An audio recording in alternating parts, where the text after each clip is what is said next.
A series of leather straps bore scabbards that held my weapons and tools. From the smallest of these I withdrew a thin, sharp hook with a long handle. I thrust it into the fiend's open mouth, pushed it deep into the green apple, and twisted and tugged. For a second there was resistance, but then I pulled the fruit out, bringing with it the tangle of rose thorns. Relieved of the obstruction, the mouth slowly closed. I could see the broken teeth within.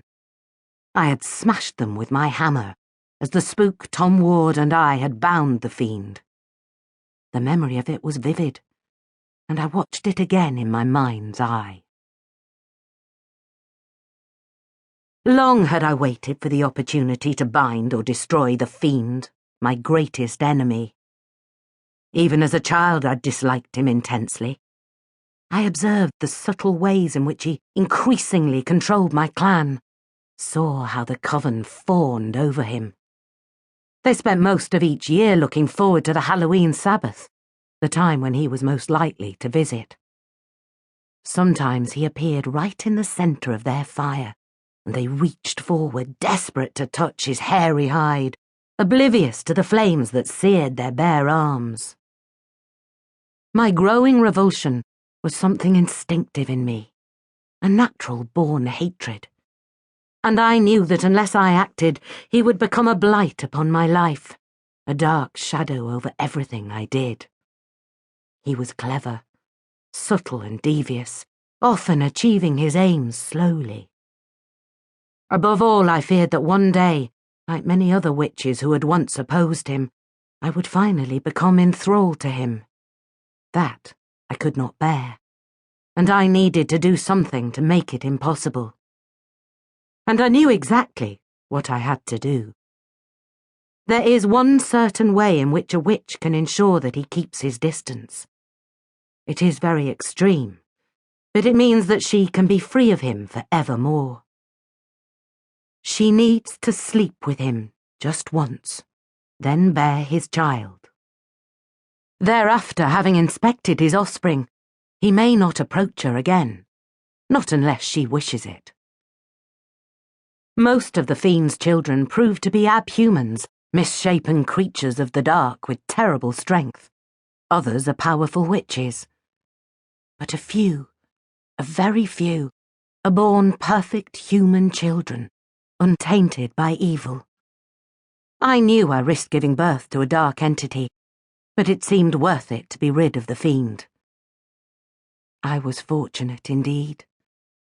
Mine was a beautiful, fragile baby boy, perfect in every way.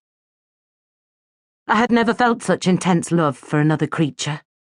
To have his soft warmth against my body, so trusting, so very dependent, was wonderful, blissful beyond anything I had dreamt of. Something I had never imagined or anticipated. That little child loved me, and I loved him in return. He depended upon me for life, and for the first time I was truly happy. But in this world, such happiness rarely lasts. I remember well the night mine ended. The sun had just set, and it was a warm summer's evening. So I walked out into the walled garden at the rear of my cottage, cradling my child, humming to him softly to lull him to sleep.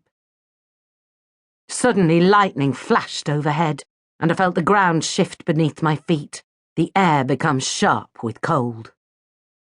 Although I had anticipated a visit from the fiend for some time, I suddenly realized that his arrival was now imminent, and my heart lurched with fear.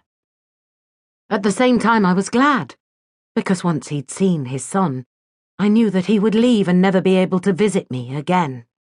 I would be rid of him for the rest of my life.